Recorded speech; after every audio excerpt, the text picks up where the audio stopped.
నేను అందుకే అవ్వ కడుపు నిండా అన్నం పెట్టిలో వచ్చేటప్పుడు నీ కడుపు చల్లగుండా అని దీవిస్తాం.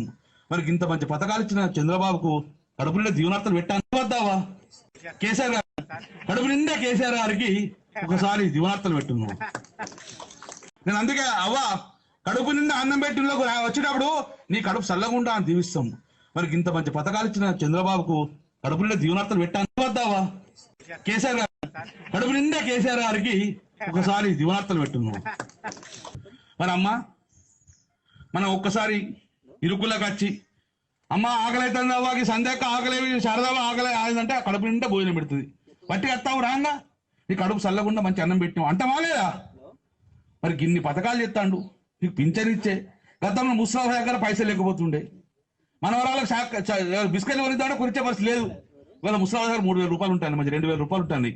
మన వాళ్ళకు మంచిగా చాక్లెట్ గీరు కొనిస్తుంది. సంతోషంగా ఉన్నారా లేదా? ఏ కొడైతే ప్రేమ అత్త మీద 2,000 రాగానే అవునా కదా?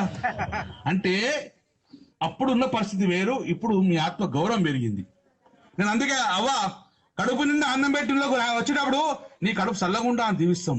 మనకి ఇంత మంచి పథకాలు ఇచ్చిన చంద్రబాబుకు కడుపు నిండా దీవనార్థాలు పెట్టాను వద్దావా? కేసీఆర్ గారు కడుపు నిండా కేసీఆర్ గారికి ఒకసారి దీవనార్థాలు పెట్టున్నాం.